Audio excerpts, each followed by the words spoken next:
할렐루야. 저는 오늘 그리스도인의 삶, 빛과 소금이라는 제목으로 말씀을 증거하겠습니다. 사람은 누군가로부터 영향을 받고 삽니다. 지금 내가 여기 있는 것은 누군가로부터 영향을 받은 겁니다. 영향은 받는 것뿐만 아니라 서로 주는 겁니다. 영향은 주고받습니다. 영향은 마치 물처럼 흘러가고 또 흘러옵니다. 여러분, 우리 좌우 옆분을 보시면서 한번 이렇게 축복했으면 좋겠어요. 하나님의 사랑으로 축복합니다.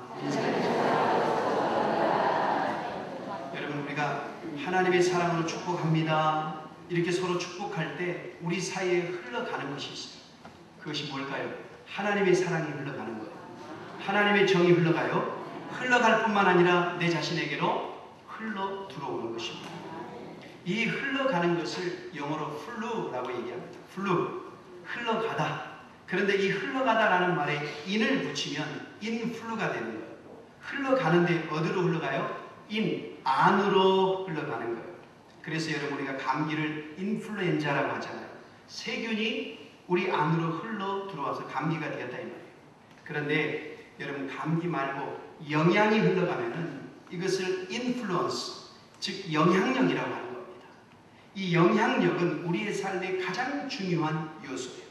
평소에 우리가 잊고 지내다가도 어머니 이렇게 이야기만 나오면 가슴이 뭉클하죠. 왜요? 어머니의 영향 때문에 그래요. 어머니와 아버지를 우리가 잊지 못하는 것은 그 깊고 큰 영향력 때문입니다. 어떤 분이 영향력을 이렇게 표현했어요.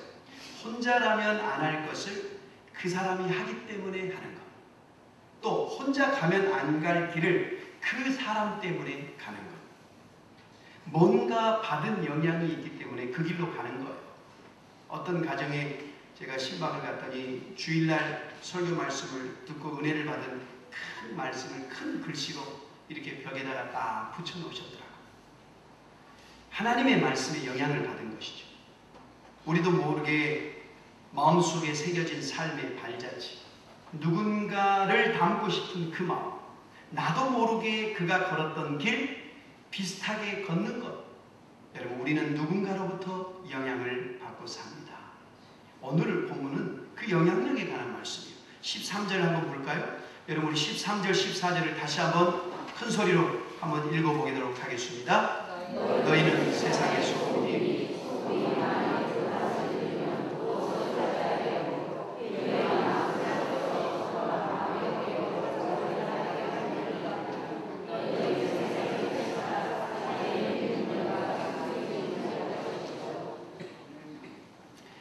성경은 영향력에 대해 말씀하면서 두 가지 비유로 말씀하세요. 첫째는 뭐죠? 소금입니다. 그리고 빛이에요. 그런데 여러분, 우리는 보통 빛과 소금 이렇게 얘기해요. 빛과 소금. 그런데 성경은 소금과 빛, 소금이 먼저 나오고 빛이 나중에 나와요. 여러분, 왜 이 순서가 중요할까요? 우리가 세상을 사는 방식은 두 가지예요. 하나는 소금으로 살고 그 다음 빛으로 살아요. 소금이 뭡니까? 소금은 녹아요. 세상 속에 녹으며 사는 것이 소금이에요. 빛은 드러나요. 세상이 어두움이라면 빛은 어둠을 밝혀요. 하나는 세상과 동화하는 것이고 다른 하나는 세상과 구별하는 거예요. 소금은 동화예요. 빛은 구별이에요. 그런데 무엇이 먼저이냐? 동화가 먼저입니다. 세상과 구별되기 전에 우리는 먼저 세상 속에 있어야 돼요. 세상 속에 있지 않으면 세상을 바꿀 수가 없어요. 먼저 동화되고 그 다음에 그리스도인으로서 구별된 삶을 살아가는 겁니다. 이것이 성경적인 순서예요. 그렇다면 여러분, 소금과 빛으로 사는 그리스도인의 영향력에 어떤 원리가 있을까요? 가장 큰 원리는 우리가 세상 안에 있어야 된다는 거예요. 소금이든 빛이든 세상을 떠나면 아무것도 아니에요.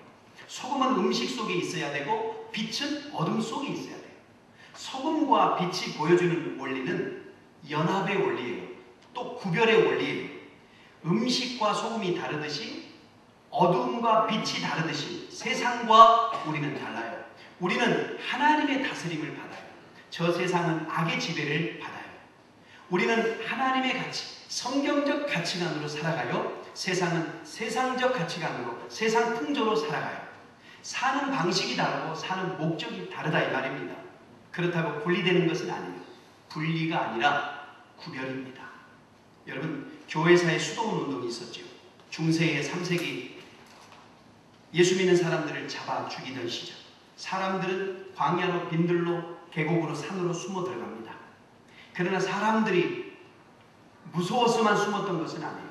이방인들이 믿는 종교, 또 이방신, 황제 숭배 사상, 쇠속주의, 여기로부터 자신의 신앙을 보호하기 위해서 숨어 들어갔어요. 그러다가 점점 제도화되어 처음에는 주님을 위한 자기 부정으로 시작했던 이 수도원 운동이 점점 자기 몸을 학대하는 금욕주의로 발전해요. 고행주의로 흐르기 시작해요. 그래서 시리아의 시몬 같은 사람은 광야에 약 1m 80 높이의 기둥을 세우고 그 위에서 살았답니다. 사람들이 성자로 칭호하면서 몰려들기 시작하니까 기둥을 점점 높이 쌓았대요. 그래서 마지막에는 약 18m, 60피트 높이에서 30년을 살았답니다. 제자들이 아침 저녁으로 음식을 밧줄로 올리고 배설물은 밧줄로 내렸어요. 그는 자신을 기둥에 꽁꽁 묶고 학대했고 마지막엔 벌레가 온몸을 갉아먹어 죽었어요.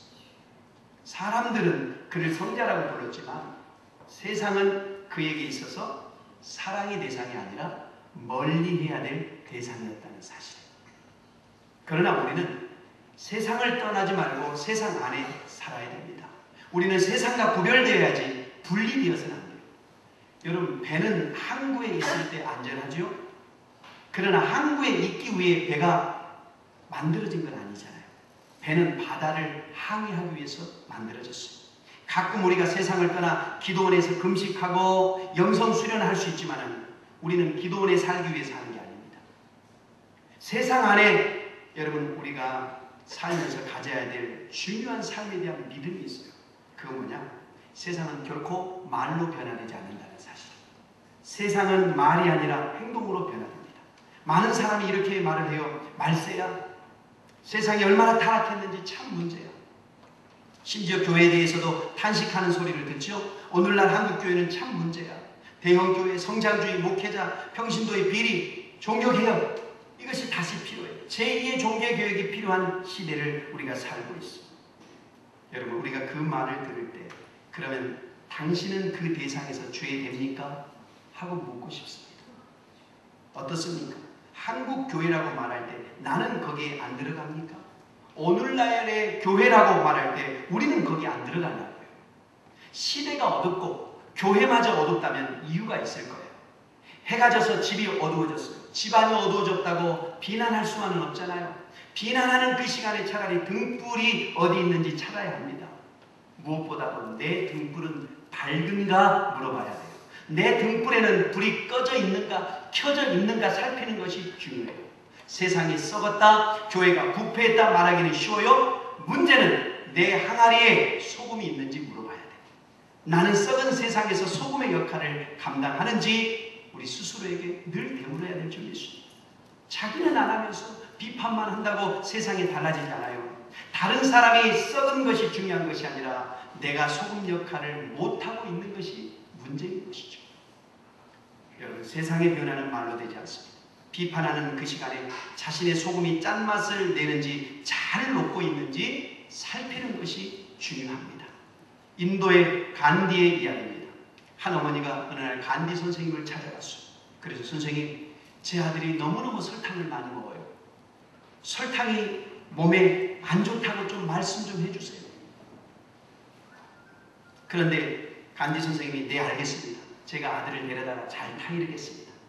그렇게 얘기해놓고 한 달이 되어도 간디가 아무 말을 안 하는 거예요. 2달이 지난 후에 간디가 드디어 아이를 데려다가 어머니가 부탁한 대로 얘기하는 거예요. 얘야, 설탕은 몸에 좋지 않으니까 너무 과하게 먹어서는 안 된다.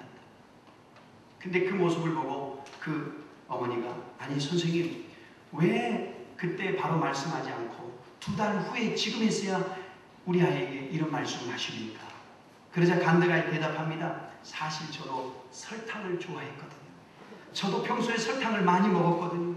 그런데 제가 설탕을 많이 먹으면서 아이 보고 먹지 말라고 말할 수는 없잖아요. 2달 동안 노력해서 겨우 끊었습니다. 물론 내가 못한다고 해서 모든 잘못을 보고만 있으란 말은 아닙니다. 진정한 변화는 말로만 된다고 되는 게 아니라요.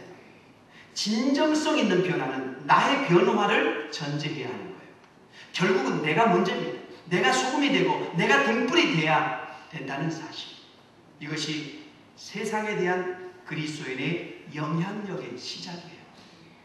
두 번째로, 그러면 여러분, 우리는 어떻게 될 때 세상에 대해 영향을 줄 수 있을까요? 그 답은 소금처럼 녹아야 합니다. 오늘 본문 13절에 한번 다 같이 읽어볼까요? 다시 한번 13절만 시작. 너희는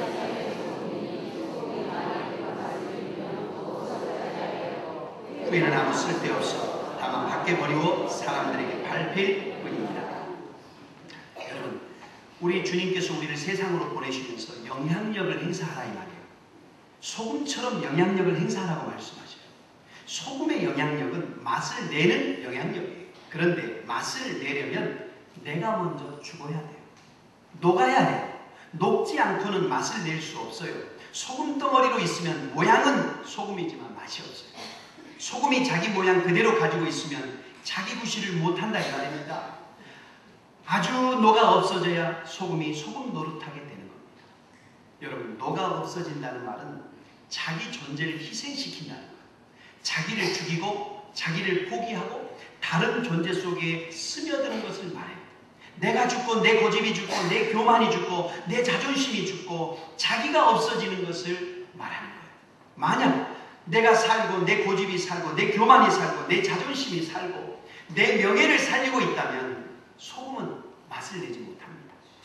소금은 자기를 부정하고 자기를 깨뜨리는 정도와 함께 맛을 냅니다. 맛은 절여야 나오고 맛은 숙성해야 나옵니다. 여러분, 좋은 영향력은 자기를 희생하는 데서 나와요. 남들이 뭐라고 해도 계속 자기를 희생하고 깨뜨려야 돼요. 그래야 맛이 납니다. 반대 역할을 하는 사람들도 많습니다. 만나는 사람마다 기분 나쁘게 만들고 다른 사람의 기쁨을 빼앗아 버리고 마음을 부정적으로 만들어 놓는 사람이 있죠. 대화를 나눠보면 긍정적인 면보다 부정적인 면이 훨씬 많아서 다른 사람을 낙심있게 만들고 자기 존재를 깨뜨리지 않는 그리스도인은 가정에서도 거침돌이 돼요. 세상에서도 거침돌이 되는 거예요. 소금이 소금 구실을 하지 못하면 버리워지고 밟히게 되고 쓸모없게 되는 것입니다. 여러분, 성경과 역사에서 남에게 선한 영향을 끼친 사람들 보세요. 그냥 된 사람 없어요. 모두 희생하고 사랑했어요. 자기를 먼저 죽여 남을 살렸어요. 어떤 처녀가 시골에서 버스를 타고 통학하다가 믿지 않은 총각과 눈이 맞아 결혼을 했어요. 안 믿는 아버지, 안 믿는 시어머니, 그분들의 뜻에 맞춰 살기가 너무너무 힘들고 교회 간다고 또 얼마나 구박을 하는지 나중에는 교회도 못 나갔어요. 처음에는 좋아서 결혼했는데 남편 된 사람도 아내를 구박하고 술을 마시면 구타하기 시작하고 시어머니는 남들 다 잘나는 아들 못 낳았다고 딸만 낳는다고 얼마나 구박을 하는지 도저히 살 수가 없었어요. 그래서 밤중에 목사님을 찾아갔어요. 목사님 이제는 떠나야 되겠어요. 도저히 저는 이 집에서 못 살겠어요. 그러면서 친정으로는 창피해서 못 가겠고 서울로 가겠습니다. 그러자 목사님이 아이들은 어떻게 하고 떠나십니까? 아이들은 할머니가 기르겠죠. 서울 가서 뭐 하려고요? 낮에는 일하고 야간에는 신학교 다녀서 전도사 할 겁니다. 그러자 목사님이 아니 시집살이도 못하는 사람을 누가 전도사로 올라간답니까? 여기서 잘해야 전도사도 하는 것이지 여기서 못하는 사람이 무슨 전도사를 해요? 시집에서 소금이 되세요. 소금처럼 녹아져서 가정의 소금의 맛을 내야 다른 일을 할 수 있습니다. 목사님의 권면을 받고 이 부인이 뜻을 돌이켜서 다시 집으로 돌아갔어요. 그리고 새벽마다 나와서 기도하며 자기 존재를 완전히 깨트리기 시작해요. 남편이 때리면 맞고 시어머니가 구박하면 어머니 마음 불편하게 해드려서 죄송합니다. 울면서 자기는 죽었다라고 생각하고 살았어요. 한 1년 지났어요. 이렇게 소금이 되어 사니까 시어머니가 며느리의 소금된 행동을 보고 교회에 나오기 시작하고 시아버지와 남편까지도 교회에 나오게 되었다. 그리고 가정이 평안하게 되었습니다. 여러분, 자신을 살펴보세요. 소금의 삶을 살고 있습니까? 나 때문에 가정과 직장과 이웃과 사회에 변화가 일어나고 있는지요? 나의 가정이 나 때문에 변화되고 내 주변 이웃이 나 때문에 변화되고 있는지. 여러분, 우리 그리스도인들은 나 때문에 내가 살고 있는 것이 변화되는 것을 봐야 됩니다. 이렇게 자기를 희생하고 살 때 우리는 처음부터 끝까지 그렇게 해야 돼요. 하다 말면 효과가 없어요. 기독교인들을 소금처럼 맛을 내는 존재입니다. 그리스도인들이 가정에 들어가면 화목한 가정을 만들고, 직장에 들어가면 더욱 좋은 직장을 만들고, 기술을 가진 자는 더 좋은 기술자가 되고, 공부하는 자는 더 좋은 실력을 가진 자가 되고, 우리 그리스도인들이 가는 곳마다 좋은 환경으로 만들어져야 되고 살려내는 일들이 일어나야 합니다. 가정을 살리고 남편을 살리고 아내를 살리고 자녀를 살려내고 쓸모없는 것을 쓸모 있도록 만들어내는 것이 바로 성도의 삶인 것입니다. 공중에 나는 새를 보면 두 종류가 있어요. 비둘기가 있습니다. 여러분, 비둘기는 창공을 날면서 평화를 노래하고 아름다운 소식을 전하고 그 모습이 순결하고 깨끗한 음식을 먹어요. 그리고 언제나 주인집과 가까이에서 살아요. 까마귀는 슬픈 소리를 깍깍 내면서 창공을 날라요. 용모가 어두워요. 침침해요. 더러운 것을 먹어요. 까마귀는 사람만 보면 도망쳐요. 까마귀가 소리치면 동네 조상난닥에서 불길한 새로 인식되고 있어요. 여러분, 성도 중에도 비둘기 신자가 있고 까마귀 신자가 있어요. 비둘기 신자는 성령받은 신자의 모습으로 평화를 창조해내요. 순결해요. 하나님의 집을 드나들면서 은혜를 받아요. 그런데 까마귀 신자는 침침해요. 웃음이 없어요. 입만 열면 불평이고 만나는 사람에게 은혜를 꺼버려요. 이상한 말만 어디서 듣고 다니고 변덕스러운 말로 초상집을 만들어요. 여러분은 까마귀 신자입니까? 비둘기 신자입니까? 골로새서 4장 6절에 너희 말을 항상 은혜 가운데서 소금으로 골고루 함과 같이 해라 그랬어요. 여러분, 소금을 쳐서 맛을 내듯이 우리 마음에 소금을 쳐서 부드러운 말로 다른 사람에게 은혜가 되게 해야 될 줄 믿습니다. 우리 그리스도인들은 어느 곳으로 가든지 맛을 내는 사람이 되어야 됩니다. 두 번째로, 여러분, 우리는 빛처럼 비춰야 돼요. 영향력의 또 다른 원리가 있습니다. 빛의 원리입니다. 여러분, 14절 한번 다 같이 읽어볼까요? 14절 말씀 시작.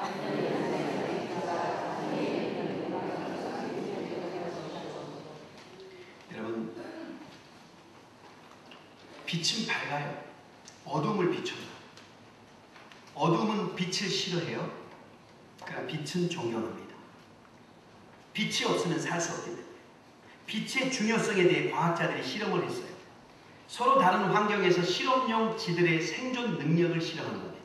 먼저 완전히 깜깜한 장소에서 빛 하나 없는 그 흑암의 장소에서 대야에다가 물을 떠놓고 쥐를 한 마리 빠뜨렸어요. 그리고 익사하기까지 시간을 쟀답니다. 그랬더니 3분을 넘지 못하고 죽었답니다. 다음 다른 쥐를 대야에 넣었어요. 이번에는 빛을 완전히 차단하지 않고 한 줄기 빛을 비췄어요. 그리고 그 대야에 빠뜨렸어요. 그 쥐는 무려 36시간이나 살아있었답니다. 완전히 깜깜한 장소의 쥐보다 700배나 더 오래 버틴 셈이에요. 그 이유가 무엇입니까? 빛 때문입니다. 빛을 보고 희망을 발견했기 때문이에요.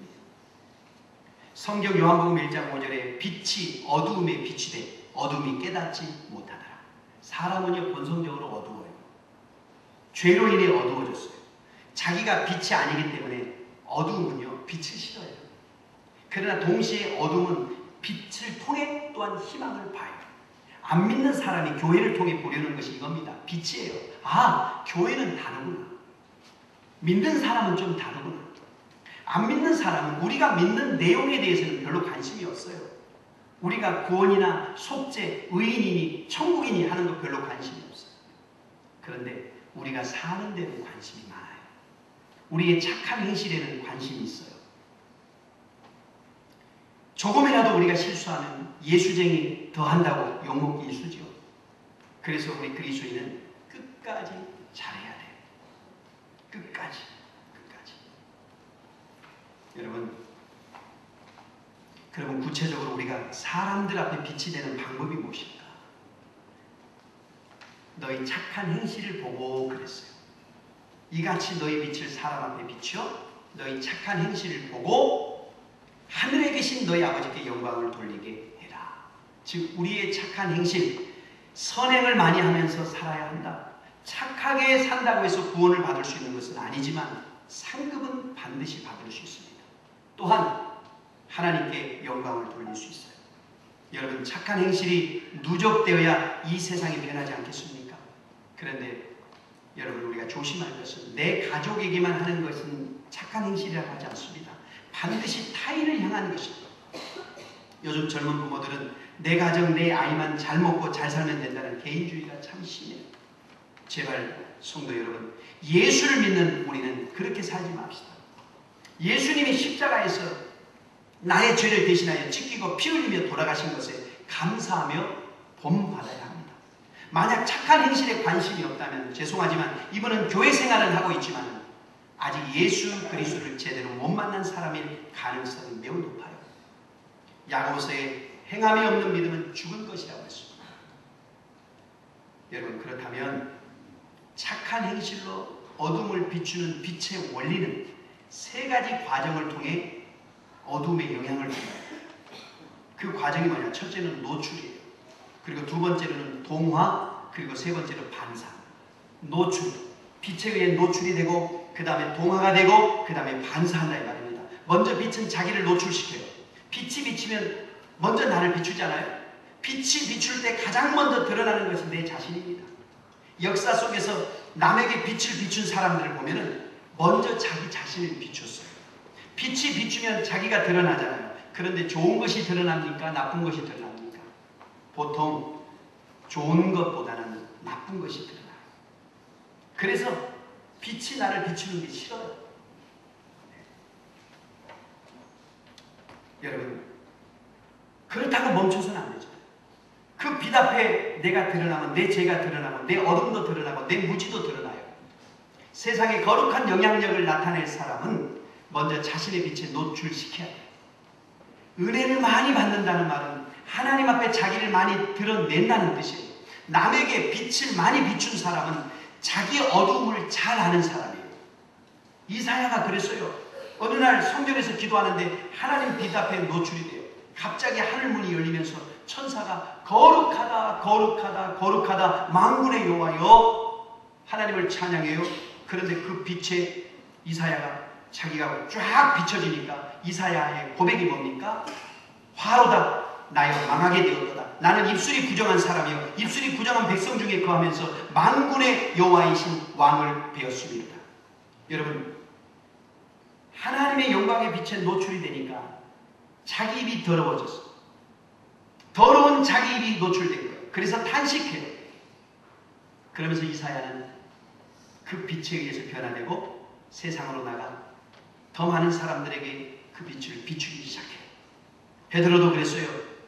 갈릴리 바다에서 예수님 앞에 서자 자신의 죄가 노출되죠. 그래서 소리치잖아요. 주여 나를 떠나소서. 나는 죄인입니다. 사도 바울도 그랬어요. 다메섹에 가다 하나님 앞에 하나님의 빛 앞에 노출돼요. 사울아 사울아 네가 어찌하여 나를 핍박하느냐. 사울은 그 빛 앞에 자신의 노출되고 그리고 그는 그 빛의 영향을 통해서 온 세상을 거룩하게 밝히는 삶을 살아가요. 여러분 자기를 비춘 빛은 그리고 남을 비추기 시작해요. 빛은 감출 수 없어요. 15절에 보세요. 사람이 등불을 켜서 말 아래에 두지 아니하고 등경 위에 두나니 이러므로 모든 사람에게 비춘다. 여러분 자기 빛이 먼저 내 자신을 비춰서 우리 자신을 어둠에서 건져냈다면 반드시 그 빛은 남을 비춰요. 그리고 같은 효과를 가져오게 합니다. 이것이 동화예요. 동화. 빛은 빛과 동화되는 효과를 가져와요. 왜 사람들이 주기철 목사님을 존경하고 손양원 목사님을 좋아합니까? 나도 그분들처럼 순교자가 돼야지. 동화된 거예요. 우리가 성경을 많이 알아야 될 이유가 여기 있습니다. 성경의 위대한 인물처럼 되고 싶은 열망을 갖기 때문에 자녀들에게 위인전과 고전과 독서를 많이 시킬 이유가 여기에 있어요. 닮고 싶은 인물들을 그 책 속에서 만나기 때문에 그래요. 빛이 강할수록 많은 사람을 담고 싶어요. 그런 의미에서 가장 큰 빛은 바로 우리 예수님이시죠. 요한복음 1장 9절에 참빛 곧 세상에 와서 각 사람에게 비치는 빛이 있었다. 그가 누굽니까? 예수님이에요. 예수님에게 빛을 받아 어둠을 벗어버리는 것을 구원이라고 한다면, 예수를 믿어 나도 예수님처럼 빛을 비추며 살아야 되겠다라는 것을 성화라고 하는 거예요. 빛을 비추기 원하면 내가 빛 안에 있어야 한다는 말입니다. 여러분, 우리는 그 빛을 받아야 비춰요. 빛은 받은 만큼 비춰요. 많이 받으면 많이 비추고 강하게 받으면 강하게 비춰요. 오늘 여러분들이 그 하나님께서 비춰주신 그 빛에 여러분들을 노출시키시고, 그 빛으로 인하여 여러분들이 또 다른 사람들에게 그 빛을 비춰가는 그런 삶을 사시길 예수님의 이름으로 축원을 드립니다. 오래전에 링글린 브라더스 서커스단이 뉴욕 공연을 할 때였습니다. 공연 중에 갑자기 정전이 되었어요. 관중은 모두 숨을 죽이고 있었어요. 야, 큰일 났다. 무대에는 조련사가 호랑이 4마리의 재주를 보이고 있었어요. 이제는 캄캄한 데서 저 조련사가 호랑이의 공격을 받지 않을까? 너무너무 조바심이 나고 걱정이 되었어요. 장내가 물을 끼얹듯이 고요하고 캄캄한데 무대에서는 조련사의 채찍 소리가 여전히 들리기 시작해요. 호랑이의 동작을 지시하는 명령이 조금도 흐트름 없이 들려오고 있었어요. 자, 이제 잠시 후에 불빛이 다시 켜지자 관중은 모두 일어나서 박수를 보내기 시작해요. 나중에 기자회견이 열렸습니다. 그때 조련사가 이렇게 얘기했습니다. 어둠 속에서 호랑이들은 나를 잘 봅니다. 내가 호랑이를 못 보고 있다는 것을 눈치채게 해서는 안 됩니다. 마치 어둠 속에서도 밝은 빛 속에 있듯이 행동을 해야 합니다. 그것이 그 조련사가 살 수 있었던 방법이었어요. 여러분, 조련사가 어둠 속에서도 호랑이를 여전히 제압하고 살아남을 수 있었던 것은 어둠 속에서도 빛의 사람으로 행동했기 때문입니다. 죄악으로 어두워진 이 세상에서 원수 마귀를 이기고 승리의 삶을 살려면 우리는 빛의 사람이 되어야 돼요. 우리 성도들이 사랑의 빛, 진리의 빛, 평화의 빛, 생명의 빛을 비춰줄 때 자랑스러운 그리스도인이 되고 하나님께 영광을 올리게 되고 이 땅에 하나님의 나라를 건설할 수 있을 뿐만 아니라 하늘 본향에서도 많은 상급을 받게 될 줄 믿습니다. 소금과 빛이 되어서 우리가 사는 세상에서 거룩한 영향력을 미치며 살아가는 저와 여러분이 되시길 예수님의 이름으로 축원합니다. 축원합니다. 우리 말씀 붙들고 주여 내가 이 땅에서 빛과 소금으로 살아가게 하여 주시옵소서. 우리 주여 일창하시고 통성으로 결단하며 기도합니다.